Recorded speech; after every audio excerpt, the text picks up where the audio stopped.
Hello everyone, I am Shankar Mishra और आज मैं आपको कराने वाला हूँ फिजिकल एजुकेशन क्लास 12th का स्पोर्ट्स एंड न्यूट्रिशन का जो चैप्टर है आपका उसका एमसीक्यूज़ कराने वाला हूँ। और मुझे उम्मीद है कि ये जो है सारे एक्सपेक्टेड एमसीक्यूज़ हैं और इससे आपके ये 40 आउट ऑफ 40 लाने में आसानी होगा, डेफिनेटली होगा। एंड आपको ये पूरा, आपको ये कुछ भी लिखने की ज़रूरत नहीं है। आपको ये पूरा नोट्स जो है पीडीएफ के फॉर्मेट में डिस्क्रिप्शन बॉक्स में लिंक दे दिया है मैंने, वहाँ से जाके आप एक्सेस कर सकते हो, वहाँ से जाके आप डाउनलोड कर सकते हो। ओके, सो आज चलिए स्टार्ट करते हैं अपने जो हमारे मोस्ट इम्पोर्टेंट जो हमारे एमसीक्यूज होते हैं वो लेके आया हूँ मैं। ठीक है, तो सबसे पहला जो क्वेश्चन है एक है बैलेंस डाइट का। तो बैलेंस डाइट आपके सिलेबस में भी है और आप बैलेंस डाइट के बारे में बहुत कुछ पढ़े भी होंगे। नहीं पढ़े होंगे तो थ्योरी की जो मैंने पढ़ाया हुआ है इस वाले चैप्टर 2 का, वो मैंने डिस्क्रिप्शन बॉक्स में उसका लिंक दे दिया उस वीडियो का, जाके वहाँ से आप चेक कर सकते हो। और ये इंपॉर्टेंट क्वेश्चन में आता है कि इससे क्वेश्चन आ सकते हैं बैलेंस डाइट से। So this is this topic is also important. जब हमारे थ्योरी के पेपर होता था तो इससे एक क्वेश्चन जरूर आता था कि what do you understand by balance diet, और क्या क्या बैलेंस डाइट को इफेक्ट करता है उसकी। ठीक है, जो क्या क्या मतलब फैक्टर्स होते हैं, ये सब ऐसे तरह के क्वेश्चन आते थे। बट अब तो एमसीक्यूज फॉर्मेट में आएगा तो उसमें एमसीक्यूज वाले क्वेश्चन में भी आ सकते, इस तरह के क्वेश्चन आ सकते हैं कि बैलेंस डाइट जो है वो कंसिस्ट करके रखता है क्या क्या कंसिस्ट करके रखता है। मैं ऑप्शंस पढ़ रहा हूँ, ध्यान से सुनना। All essential nutrients except vitamin, no this is false. अब मैं इसीलिए फॉल्स बोल रहा हूँ इसको। अब मैं क्यों फॉल्स बोल रहा हूँ, क्योंकि इसमें विटामिन को छोड़कर, यहाँ पे ये इस वाले ऑप्शन में बोल रहे हैं कि विटामिन को छोड़कर।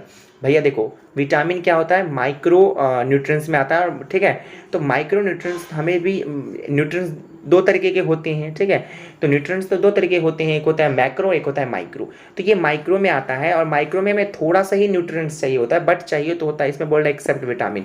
तो विटामिन यदि हम पूरी तरीके से कंप्लीटली अवॉइड कर देंगे लेना तो बहुत सारी डेफिशिएंसी हो सकती, विटामिन की डेफिशिएंसी से तो उससे बहुत ज़्यादा बीमारी हो सकता है हमारे शरीर में। So that's why this option is wrong. ठीक है, तो इससे आप तरीके से एलिमिनेशन मेथड इसे कहते हैं कि आप मेथड ऑप्शंस को एलिमिनेट करते चलिए एंड आपको एक ऑप्शन राइट मिल जाएगा। चलिए दूसरा ऑप्शन पढ़ते हैं कि all essential nutrients in sufficient quantity, this is right. ये हमारा ऑप्शन बी आंसर मिल गया। क्यों मिल गया, क्योंकि हमें सारे न्यूट्रिएंट्स चाहिए होते हैं, चाहे वो कार्बोहाइड्रेट्स हो, ठीक है, चाहे वो फैट हो, चाहे वो प्रोटीन हो, चाहे वो विटामिन हो, मिनरल हो, सभी और वाटर इन मतलब एक सफिशिएंट क्वांटिटी में, इन करेक्ट प्रोपोर्शन में चाहिए होता है। तो ये हमें आंसर मिल गया, ऑप्शन बी इसका आंसर है। सी भी पढ़ लेते हैं, ओनली कार्बोहाइड्रेट एंड फैट, बिल्कुल गलत। Only proteins and fat, D option बिल्कुल गलत। तो हमारा ऑप्शन क्या है इसमें, बी इसका आंसर हो जाएगा। ओके, सो चलिए चलते हैं अब नेक्स्ट क्वेश्चन की तरफ। दैट इज, ये भी क्वेश्चन एक इंपॉर्टेंट क्वेश्चन है। इस तरह के क्वेश्चन आते हैं और इस तरह के क्वेश्चन इस चैप्टर में से जब मैंने दिया था 2020 में पेपर दिया था मैंने फिजिकल एजुकेशन का, तब ऑब्जेक्टिव क्राइटेरिया आया हुआ था कि ऑब्जेक्टिव तरह के क्वेश्चन आते हैं थे 20। तो उसमें मेरे पास आया था कि विटामिन सी, मतलब इस 4 ऑप्शन दे दिए गए थे और उसमें से बताया गया था इसमें से किस में से विटामिन सी मिलता है हमें। उसमें एक था, मतलब एक तो था एग भी था और एक वो था गुआवा। ठीक है, और दो कुछ और ऑप्शंस थे। तो बहुत सारे बच्चे जो मैंने अपने, जब मैं पेपर दे के निकला तो बहुत सारे बच्चों ने एग लगाया हुआ था। तो एग तो भैया प्रोटीन मिलता है बेसिकली, हमें ये बचपन से पढ़ाया जाता है। तो कुछ जब मैंने बोला मैंने गुआवा लगाया तो मतलब दे आर जस्ट मतलब कि बोलने लगे कि नहीं तुम्हारा गलत है ये वो। बट नहीं, उसमें एग नहीं था, उसमें गुआवा ही था। क्योंकि गुआवा क्या होता है, बेसिकली खट्टा होता है और vitamin C is related to your sour taste. ठीक है, खट्टे टेस्ट से रिलेटेड होता है, बेसिकली हम उसको पहचान सकते हैं, जैसे हमारे लेमन में विटामिन सी होता है इस तरीके से। तो इसी तरह के क्वेश्चन एक क्वेश्चन आया हुआ था हमारे बोर्ड एग्जामिनेशन में इस चैप्टर से। तो आ सकता है इस तरह के क्वेश्चन कि चिकन है, फिश है और मीट, ठीक है, और एग्स जो है किस चीज़ का मेन सोर्स है। तो जैसे ही एग आ गया, चिकन आ गया, फिश आ गया, तो सबको पता है किसका सोर्स है, प्रोटीन का। तो इसका ऑप्शन क्या हो गया, डी ऑप्शन हो गया। इसके सारे एलिमिनेट हो गए और एक हमें ऑप्शन मिल गए डी। अब फुल फॉर्म ऑफ बीएमआई को फुल फॉर्म तो भैया सभी 11th क्लास वाले बच्चों को भी पता होता है, क्योंकि 11th क्लास में इंट्रोड्यूस हो जाता है आपका बीएमआई वाला टॉपिक। ठीक है, तो BMI is nothing but body mass index. तो आपको किस तरीके से, आप ओवर वेट हो या फिर आपका नॉर्मल वेट है, ठीक है, या फिर आप अंडर वेट हो, तो ये सब हम बीएमआई के चार्ट से पता कर सकते हैं। और वो बेसिकली क्या होता है, वो बॉडी वेट नाप लेते हैं, बीएमआई निकालते हैं, बॉडी वेट को मतलब पहले मेजर कर लेते हैं कि इन किलोग्राम में, एंड फिर हाइट को सेंटीमीटर में नाप के, शायद हाइट स्क्वायर होता है। ठीक है, तो height square, basically height square कर दिया जाता है यहाँ पर। ठीक है, तो उसको सेंटीमीटर में लेते हैं, इसको केजी में लेते हैं, बस यहाँ से बीएमआई निकल जाता है। इसी तरीके से आप देख सकते हो, आपके बुक में भी होगा और आप अपने गूगल में भी सर्च करोगे तो उसका पूरा चार्ट भी मिल जाता है आपके वैसे बुक में। ईजिली मिल जाएगा, ठीक है। फुल फॉर्म ऑफ बीएमआई क्या होगा, बॉडी मास इंडिकेशन नहीं होगा, बॉडी मास इंडेक्स। तो इसका ऑप्शन क्या हो जाएगा, बी। यहाँ पे बॉडी मेजरमेंट गलत है, नन ऑफ दीज तो बिल्कुल गलत है। तो body mass index, none of these basically option होता है जब आपको तीनों ऑप्शन नहीं मिलते हैं। तो तीनों ऑप्शन आपके राइट गलत हो जाते हैं, इसमें से कोई से भी इसमें से आंसर नहीं मिलता, तब आप नन ऑफ दीज को करोगे, यानी इसमें से कोई नहीं। इसका नन ऑफ दीज का मतलब होता है इनमें से कोई नहीं। तो फोर्थ क्वेश्चन है कि which of the following falls in the category of macronutrients. बताओ मैक्रोन्यूट्रिएंट्स होते हैं क्या सबसे पहले। तो इन सब में से कौन से ऐसे ऑप्शन है जिसमें मैक्रोन्यूट्रिएंट्स का मतलब है एग्जाम्पल। तो मैक्रोन्यूट्रिएंट्स बेसिकली होते हैं जो हमें लार्ज क्वांटिटी में चाहिए होता है, ठीक है। लार्ज क्वांटिटी में चाहिए होता है जो हमारी बॉडी को चाहिए होता है, जैसे कार्बोहाइड्रेट हो गया, फैट्स हो गए, ठीक है। और माइक्रो होता है जो कि स्मॉल क्वांटिटी में, माइक्रो एक होता है जिसका मतलब क्या होता है स्मॉल क्वांटिटी में चाहिए होता है, बट वो चाहिए होता है। यदि वो ना हो तो हमारे शरीर में बहुत उसकी डेफिशिएंसी हो जाता है और बहुत ज़्यादा डिजीज हो सकता है, ठीक है। तो मैक्रोन्यूट्रिएंट्स जो लार्ज क्वांटिटी में चाहिए होता है, हमें कार्बोहाइड्रेट लार्ज क्वांटिटी में चाहिए होता है, ऑब्वियसली बात है, फैट भी चाहिए होता है, प्रोटीन भी चाहिए होता है। ऑप्शन ए इसका राइट आंसर हो गया। चलिए ऑप्शन दूसरे भी पढ़ लेते हैं। विटामिन इसका मैक्रोन्यूट्रिएंट्स में नहीं आता, वो माइक्रो में आता है, तो ये तो गलत हो गया। मिनरल, तो ये ऑप्शन तो इसी तरीके से गलत हो गया। कार्बोहाइड्रेट तो है लेकिन विटामिन और मिनरल को दे दिया तो ये भी गलत हो गया। फैट है, मिनरल है, जैसे ही मिनरल आ गया तो ये माइक्रो में आ जाता है, ये गलत हो गया। तो ऑप्शन ए ही बचता है हमारा आंसर। इस तरीके से आप एलिमिनेट करके भी कर सकते हो। क्वेश्चन पे है कि which of the following is a micronutrients. यहाँ पे देखो माइक्रोन्यूट्रिएंट्स बोला गया है। माइक्रोन्यूट्रिएंट्स मतलब कम अमाउंट में, ठीक है, कम अमाउंट में। तो कैल्शियम बिल्कुल सही है, पोटेशियम, मैग्नीशियम सभी, ऑल ऑफ दिस मतलब इसमें से सभी सारे ऑप्शंस, ठीक है। तो इसका आंसर क्या हो जाएगा, डी। ओके, चलिए चलते हैं सिक्स क्वेश्चन की तरफ। इसमें बोला है मैक्सिमम कार्बोहाइड्रेट, सबसे ज़्यादा कार्बोहाइड्रेट जो है हमें किस में मिलता है। तो ऑप्शन बताइए। फिश में तो प्रोटीन, गलत, ये वाले यहीं पे। नट्स में भी प्रोटीन ही होते ज़्यादातर। प्लांट ऑयल में भी नहीं होते हैं कार्बोहाइड्रेट। तो बेसिकली होल ग्रेन फूड, हम जो खाते हैं, अनाज जो खाते हैं, जैसे हमारा गेहूँ हो गया, राइस हो गया, इस समय क्या होता है हमारा कार्बोहाइड्रेट होता है। तो उसका ऑप्शन ए हो गया आंसर। बहुत ही मात्रा में होता है, बहुत ज़्यादा मात्रा में भी होता है। फिश में भी होता है carbohydrate, but in small quantity होता है, ज़्यादा क्वांटिटी में नहीं होता। फिश में क्या होता है ज़्यादा क्वांटिटी में, लार्ज क्वांटिटी में प्रोटीन होता है। ओके, सो हमारा सोर्सेज ऑफ प्रोटीन इंक्लूडेड। अब जैसे हमारा प्रोटीन का सोर्स क्या क्या हो गया, इसमें बताओ प्रोटीन का सोर्स। तो हमारा फिश दिख रहा है तो हम ऑप्शन ए ही मारेंगे, फिश, ठीक है। फिश हो गया। यहाँ पे पोटैटो तो कार्बोहाइड्रेट से बेसिकली। स्पिनच तो हमारा साग सब्जी खाना चाहिए, ये भी मतलब आ जाता है, आपको विटामिन मिलता है इससे, अच्छा, ठीक है। यहाँ पे करकुम्बर नहीं होगा सर, कुकुम्बर होगा यहाँ पे, कुकुम्बर, इस तरीके से, ठीक है। ठीक है, अब क्वेश्चन नंबर 8 जो है, एक बैलेंस डाइट इज कंप्लीट। अब ये क्वेश्चन इंपॉर्टेंट है कि एक बैलेंस डाइट कब कंप्लीट होता है। हमारे लिए हम बोलते हैं कि हमने खाना खा लिया, अब क्या वो हमारे लिए एक बैलेंस डाइट है, क्या हमने जो खाया क्या वो हमारे लिए एक बैलेंस डाइट है। तो हम इसको किस तरीके से पता कर सकते हैं। तो जैसे देखो, एक कम्प्लेक्स कार्बोहाइड्रेट खाएंगे तो क्या वो बैलेंस डाइट कंप्लीट होगा किसी के लिए, नहीं, गलत, वो और ज़्यादा मोटापा बढ़ जाएगा उसका। According to the need of the person a balance diet is completed. So basically यही इसका आंसर है कि मतलब जितना नीड है उसके शरीर को, एक पर्सन के शरीर को जितना उसके बॉडी को नीड है, जैसे कहा चाहे कार्बोहाइड्रेट हो गया, फैट हो गया, विटामिन हो गया, मिनरल हो गया, ठीक है, तो उतना क्वांटिटी में जब तक ना मिले उनको, उस पर्सन को, तब तक हमारा जो बैलेंस डाइट होता है वो कंप्लीट नहीं होता है बेसिकली।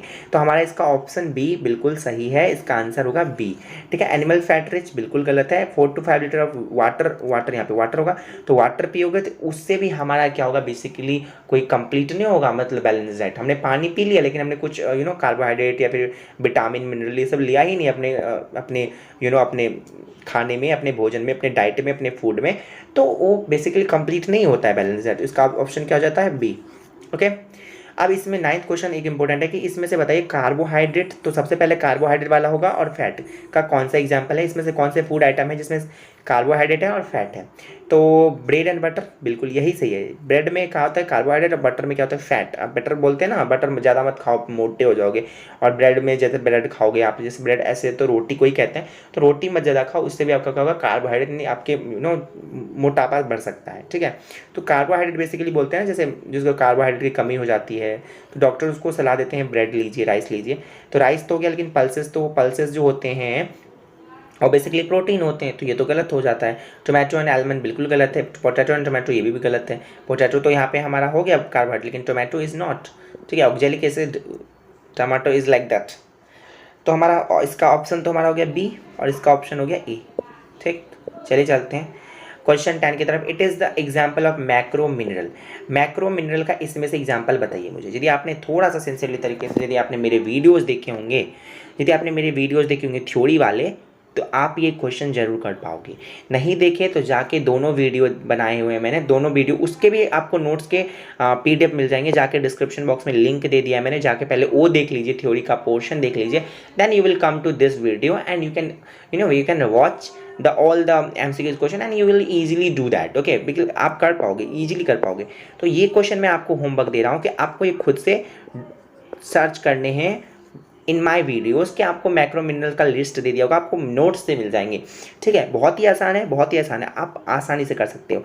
पूरे नोट्स वाइज दिए गए हैं उसमें, और ये पूरा मतलब इसका टॉपिक है माइक्रो मिनरल, मैक्रो मिनरल्स, तो आप वहाँ से कर सकते हो। ठीक है, ये मैंने आपको एक क्वेश्चन होमवर्क दिया है और आप मुझे कमेंट करके बताइए क्या होगा। इतना तो मैं आप लोगों से उम्मीद कर सकता हूँ कि आप एक क्वेश्चन का आंसर जो है मुझे कमेंट करके बताओगे। ओके, अब चलिए कल चलते हैं क्वेश्चन नंबर 11 की तरफ। Body needs vitamin and minerals because, हाँ, बॉडी को नीड होती है विटामिन की या फिर मिनरल्स की। क्यों ज़रूरत पड़ता है, बताओ क्यों ज़रूरत पड़ता है? क्योंकि हमें वो एनर्जी, फूड एनर्जी, बॉडी का एनर्जी देता है, नहीं, या बॉडी को एनर्जी देने के लिए तो कार्बोहाइड्रेट, फैट, विटामिन, फैट्स हो गए, आपके वाटर हो गए, तो ये सब तो इनफ है।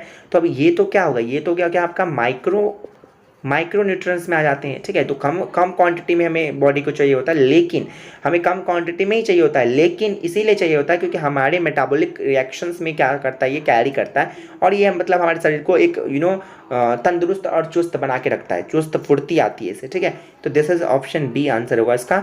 दे इंसुलेट द बॉडी ऑर्गन्स, ये नहीं होगा। They withdraw heat from the body, ये गलत है। तो इसका ऑप्शन क्या होगा, बी आंसर हो जाएगा।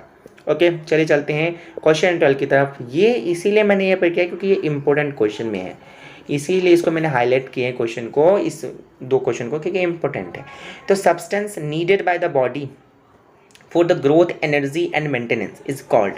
कौन से ऐसे सब्सटेंस की जरूरत पड़ता है बॉडी को, किसके लिए? एनर्जी के लिए, आपके एनर्जी हो, ग्रोथ हो, आपके ग्रोथ में, आपके एनर्जी में, और आपके मेंटेनेंस में, आपके बॉडी के लिए, इज कॉल्ड न्यूट्रिएंट।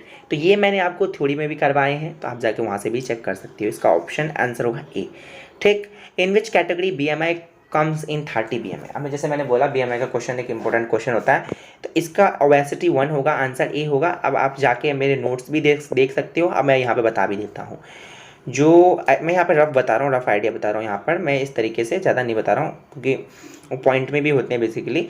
तो यदि 24 90 से 24 के बीच में यदि आपका BMI होता है तो आप फिट होते हो, 90 से 24 या फिर 18 पॉइंट समथिंग से। ठीक है, तो यहाँ तक, और 24 पॉइंट समथिंग तक, तो ये मैं रफ बता रहा हूँ आपको, एक अप्रॉक्स बता रहा हूँ। तो यहाँ तक जब होते हैं तो आपके बॉडी क्या होता है, बिल्कुल फिट होते हैं आपका बॉडी बिल्कुल फिट है। यदि 19 से आपके कम हो जाते हैं, तो लेस देन 19 से आपके यदि कम हो जाएंगे तो आप अंडर वेट हो जाओगे। डॉक्टर उस केस में सलाह देता है, उस केस में सलाह देते हैं डॉक्टर कि आप अपना वेट को गेन कीजिए, आप कुछ गेन वाले जो वेट गेन कराए फूड, ऐसा फूड खाइए। अब आता है 24 से अप्रॉक्स 29 पॉइंट समथिंग तक, 5 तक मान लीजिए। यहाँ तक यदि आपका BMI इसके रेंज में आता है, इसके बीच के रेंज में आता है, जैसे मान लीजिए 26 आ गया, तब बोला जाता है कि आप ओवर वेट हो। ठीक है, आप ओवर वेट हो, यानी कि आप मतलब आपका जितना वेट होना चाहिए उससे ज़्यादा आपका वेट है। ठीक, एंड देन आपका 30 से 34.5 या समथिंग कुछ इस तरीके से आता है, तो आप ओबेसिटी क्लास 1 में आते हो। ओबेसिटी क्लास 1 में आते हो मतलब आपका मोटापा जो है ओबेसिटी 1 पे पहुंच चुका है, मतलब बहुत ज़्यादा एक्सट्रीम मोटापा। ठीक है, एंड आप यदि 35 पॉइंट समथिंग 35 से मान लीजिए 39.5 तक होता है, तो वो ओबेसिटी क्लास 2 में आते हैं। ओबेसिटी क्लास 2 में आते हैं, यानी कि बहुत ज़्यादा मोटापा, अब इससे ज़्यादा मोटापा हो ही नहीं सकता। ठीक, इस तरीके से होता है, और उससे ज़्यादा हो गया तो भैया एक्सट्रीम लेवल पे पहुंच चुके हैं मोटापा। ठीक है, तो ओबेसिटी 1 हो गया इसका आंसर, क्योंकि मैंने बता दिया आपको basically comes in 30 category of BMI comes in 30 BMI, मैंने 30 दे दिया है ना, तो 29 पॉइंट समथिंग तक रह जाता है आपका ओवर वेट, तो फिर 30 है, ओबेसिटी वाला ऑप्शन है, तो यहाँ पर आप लिख सकते हो, कर सकते हो। 14th क्वेश्चन है कि आप method to control the healthy body weight, आप किस तरीके से अपना बॉडी वेट को कंट्रोल कर सकते हो। एक हेल्दी बॉडी वेट मेंटेन करने के लिए किस तरीके से आप बॉडी वेट को कंट्रोल कर सकते हो, कौन से मेथड में। आप फिजिकल एक्टिविटी रोज़ करोगे तो हो सकता है आपका बॉडी वेट कंट्रोल हो जाए एक अच्छे तरीके से, बट बोला जाता है कि एक प्रॉपर एक प्रॉपर गाइडेंस में करना चाहिए कोई सा भी फिजिकल एक्टिविटी। यदि नॉर्मल फिजिकल एक्टिविटी कर रहे हो तो ठीक है, जिम में कर रहे हो तो आपको प्रॉपर गाइडेंस में करना चाहिए। Not taking the balance that गलत, एक्सेसिव वाटर कंजम्पशन ये भी गलत, फ्रीक्वेंट ईटिंग ये भी गलत, आपका ऑप्शन बी हो गया। डिसएडवांटेज ऑफ डाइटिंग, एडवांटेज तो होता है हमने पढ़ा है, डिसएडवांटेज भी पढ़ा है हमने थ्योरी में क्या क्या होता है। तो पिटफॉल्स ऑफ डाइटिंग भी कहते हैं इसे। तो no chance in body weight ये तो गलत ही है, ओवर बॉडी वेट ही गलत है, लॉस इन बॉडी वेट आपका इतना ज़्यादा बॉडी वेट लॉस हो जाता है कि मतलब बहुत ही बुरा कंडीशन हो जाता है आपके शरीर को। आपको डाइट के चक्कर में अपने शरीर पे ध्यान ही नहीं देते, आप स्लिम तो हो जाते हो बट अंदर से खोखले हो जाते हो। तो loss in body weight, not achieving the required goal, आप यदि लॉस इन बॉडी वेट नहीं होता तो आप ये ऑप्शन लगा सकते थे, ठीक है, बट यहाँ पर नहीं लगाएंगे। 16 क्वेश्चन है सिम्टम्स ऑफ हेडेक, आपका सर दर्द होना, बार बार उल्टी होना, स्टमक पेन होना, आपको लूज मोशन हो रहा है बार बार, तो ये सब चीज़ किसका है, ये सब चीज़ किसका सिम्टम है बताओ। सिम्टम मतलब होता है लक्षण। और ये मैंने ये वाला जो टॉपिक है इस चारों में से, ये चार जैसे डाइटिंग कराया मैंने, फूड मिथ भी कराया, फूड इंटॉलरेंस भी कराया, लैक ऑफ विटामिन ये भी हो चुका है बेसिकली। तो ये सब अच्छे से कराएं तो ये आते हैं फूड इंटॉलरेंस में। यदि ऐसा कुछ सिम्टम्स होता है तो उनको फूड इंटॉलरेंस हो जाता है, फूड यानी खाना सही तरीके से पचता ही नहीं है। ओके तो आपका ये 16 क्वेश्चन जो है बिल्कुल कंप्लीट हो चुके हैं और उम्मीद करता हूँ आपको ये वीडियो बिल्कुल पसंद आया होगा। यदि आपको ये वीडियो पसंद आया तो please subscribe my YouTube channel please, इसका बहुत ज़्यादा नीड है। आप मुझे यूट्यूब चैनल को सब्सक्राइब कीजिए एंड मेरे आप इंस्टाग्राम आईडी पे मुझे फॉलो कर सकते हो, दैट इज़ @sankarmisra9897। यदि आपको कोई भी क्वायरीज हो तो वहाँ से जाके आप पूछ सकते हो या तो कॉमेंट कर दीजिए, वहाँ से भी आपका क्वायरीज रिजॉल्व हो जाता है। Okay so basically this is done and thank you so much. Okay so please subscribe my YouTube channel and बस क्या बोलूँ, आपको पसंद आएगा तो आप शेयर करोगे ही करोगे, नहीं पसंद आएगा तो नहीं मत करना, डिसलाइक कर देना फिर, ठीक है कोई बात नहीं। ओके सो और पसंद आया तो कमेंट करके बता देना। Okay thank you so much.